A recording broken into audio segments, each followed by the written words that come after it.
Bonjour, ici Jan Steele alias La Gousse. En direct depuis le Parc national des Cévennes, je suis là pour vous persuader que bien vivre sans gluten en France, c'est possible.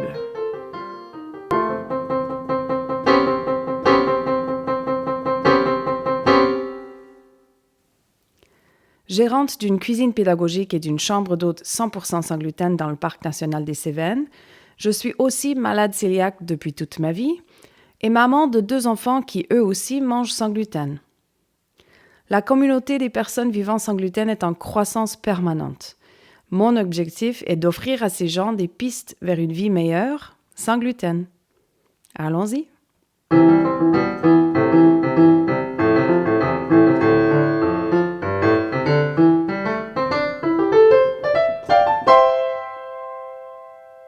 Alors, nous voilà à la crêperie avec Angélique Siska. Oui, bonjour. Donc, nous sommes à Romoulin, juste en dehors de Avignon. Et vous avez donc une crêperie 100% sans gluten. Tout à fait. Vous êtes là depuis combien de temps? On s'est installé en 2008, donc ça a fait 15 ans là. Ouais. Et pourquoi le sans gluten alors sans gluten, on était 2 amis à la base qui ont ouvert cette crêperie. Et mon associée, donc Laurence, elle était cœliaque. D'accord. Donc voilà.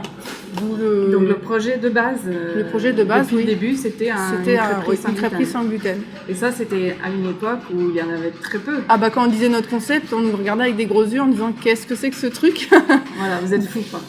Bah oui, parce que les gens comprenaient pas. Donc Laurence, qui était sûre de ses convictions, de toute façon, elle m'a dit je vais pas ouvrir un restaurant où moi-même je peux pas manger. Donc voilà. Ce stigma, je pense qu'il existe encore et il y a beaucoup d'idées reçues et je sais pas, comme si on imaginait que le sans gluten voulait dire sans saveur. Oui, c'est ça. Je sais pas. Oui.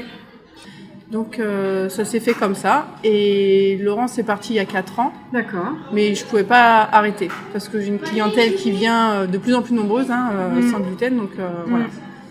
Oui, et puis on voit bien que la clientèle sans gluten est plutôt fidèle, quoi. On a peu d'endroits où on peut manger en sécurité, et du coup, quand on les a repérés, on les garde précieusement dans notre... J'ai des clients qui viennent de très loin. Ils font 1h30 de route.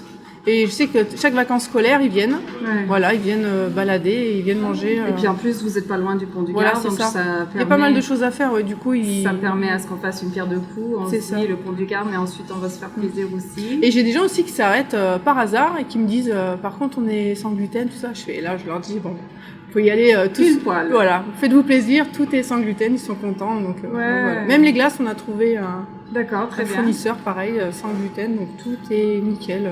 Et du coup, vous ne mangez pas, ni vous, ni dans votre famille, vous ne mangez pas sans gluten, vous? Enfin, vous n'en avez pas besoin. Alors, on en a chez nous, hein. Oui, parce qu'on n'a pas d'allergie spéciale. Donc après ici, on mange sans gluten, mais ça nous change vraiment rien, quoi. Mais c'est peut-être unique d'avoir un prestataire 100% sans gluten, mais qui n'a pas... vous n'avez pas le besoin en vous. Non, c'est super ça. Et pourtant, on est super sensible quand même, parce que c'est vrai que on rentre pas de gluten en cuisine. C'est pas possible. Vous êtes rigoureux même par rapport à... attention. Non, mais c'est super intéressant. Et est-ce que vous avez des clients qui montrent peut-être une réticence? Enfin, c'est peut-être moins fréquent avec la crêpe, la galette bretonne, parce que c'est une recette française quand même qui est quand même dès le départ connue. Peut-être qu'ils savent pas qu'elle est sans gluten, mais je sais que d'autres restaurants ont peur d'afficher le fait qu'il soit sans gluten. Je comprends, oui. Vous avez eu cette réflexion au début? Au début, on l'avait affiché et on l'a enlevé. Ah, vous l'avez carrément enlevé? Oui, parce que les gens, sans gluten, voilà. Alors qu'en fait, ils viennent manger, ils mangent sans gluten et ils ne savent pas. Et ils apprécient, du coup. Mais ça a changé quand même. Et vous n'avez pas, aujourd'hui, vous n'avez pas la réflexion de remettre maintenant? Aussi, maintenant on l'affiche. Ah, maintenant on l'affiche. Ouais. De toute façon, ça change rien, comme on dit aux gens. À part la pâte à crêpes qui peut être différente. Les galettes, de toute façon, de base, elles sont sans gluten. Parce que vous avez la farine de blé noir. Donc, galette de sarrasin, c'est ça? Voilà, galette de sarrasin. Le seul truc, c'est la pâte à crêpes. Et là, du coup, c'est la farine de riz qu'on met dedans. D'accord. Et c'est juste, il n'y a que ça qui change. Tous nos ingrédients de base, on les cuisine ici. Donc, c'est du brut qu'on cuisine. Et puis après, du coup... Alors, des fois aussi, on a des autres intolérances. Nous, notre pâte à galette, du coup, il n'y a pas d'œuf. Oui, donc pour les galettes, c'est bon. Donc, c'est bon. Pour les crêpes, non, mais... Les crêpes, non. Intolérance au lait aussi, ça nous arrive. Donc du coup, les galettes, c'est aussi bon. Et des gens qui prennent leur dessert dans des pâtes à galettes aussi, ça se fait. D'accord. Ouais. Une crêpe au sarrasin, avec la crème de marron, par exemple. Voilà, une garniture sucrée. Oui, bien sûr, c'est aussi bien. Ouais.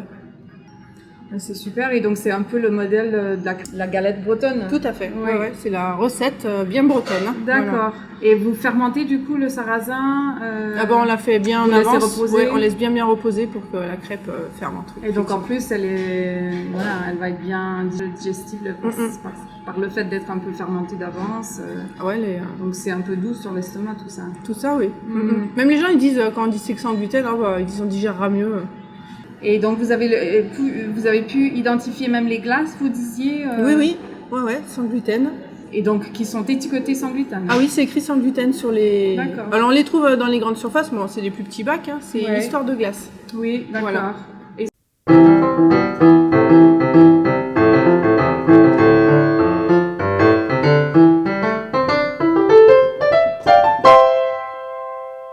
Si vous êtes nouvellement diagnostiqué, sachez qu'un séjour intitulé « Sans gluten intelligemment » est programmé tous les mois de l'année scolaire à la Gousse. Grandement accessible de par les gares de train de Montpellier et de Nîmes, ce séjour est à la fois une pause salutaire et un investissement pour soi-même. Je garde exprès le tarif de ces séjours au plus bas afin de permettre à un plus grand nombre de personnes d'y accéder.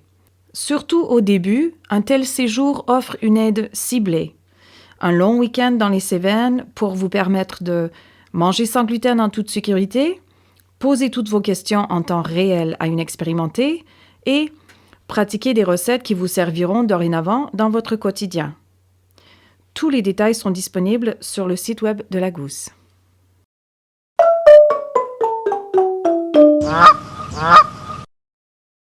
Et donc vous êtes ouvert toute l'année ? Toute l'année, alors des horaires plus restreints on va dire en hiver, on ferme le dimanche. Et vous faites midi et soir ? Midi et soir. D'accord. Voilà, alors l'été oui c'est tous les jours sauf le mercredi. Et l'hiver on ferme le mercredi et le dimanche et quelques soirs par semaine. D'accord, et du coup vous avez des gens qui viennent manger le repas le soir et pareil c'est des galettes surtout, vous faites galettes et salades. Salades et omelettes. Salades et omelettes, ouais. Très bien. Moi, mon intention, c'est de mettre sur mon site web une page qui énumère simplement les collègues qui ont, comme vous, une cuisine 100% sans gluten. D'accord. Le but étant de permettre aux gens, parce que je pense que c'est beaucoup plus facile pour les gens qui sont à Paris ou qui sont dans les grands centres, de repérer les adresses qui leur sont sécuritaires. Mais pour nous qui sommes dans le sud, qui vivons dans les villages plus petits, plus éloignés, le mot se passe forcément moins rapidement. Et donc je pense que c'est là où nous pouvons nous tenir les coudes un peu parce que je pense qu'on a la même clientèle en fait.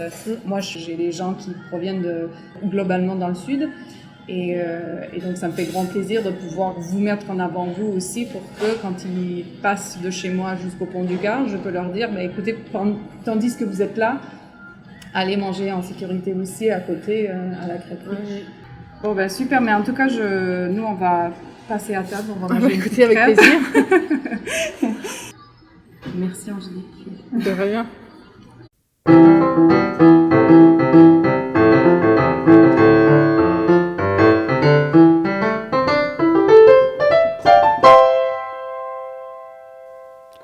Ce podcast se veut une célébration de la vie sans gluten en France. Vous avez une question par rapport à la vie sans gluten ? Posez-la. Plusieurs fois dans l'année, on fera un épisode foire aux questions pour essayer de vous trouver les réponses. Car vous savez, la question que vous avez vous, d'autres l'ont aussi sans aucun doute. Vous faites face à un problème relié à votre alimentation sans gluten ? Parlons-en. Dans la mesure du possible, nous en ferons un épisode en partageant nos expériences communes ou en tâchant d'exposer un problème pour lequel une solution n'est toujours pas dispo. Enfin, si vous souhaitez partager votre témoignage de rétablissement grâce à une alimentation sans gluten, vous trouverez un formulaire en ligne sur le site lagousse.fr/podcast. Vous aider à retrouver un mieux-être sans gluten, c'est ma passion. N'hésitez pas à vous abonner pour être au courant dès la sortie de chaque épisode. Plus notre communauté est soudée, plus facilement nous pourrons échanger les réponses et les solutions à nos différents problèmes. Bien vivre sans gluten en France, c'est possible.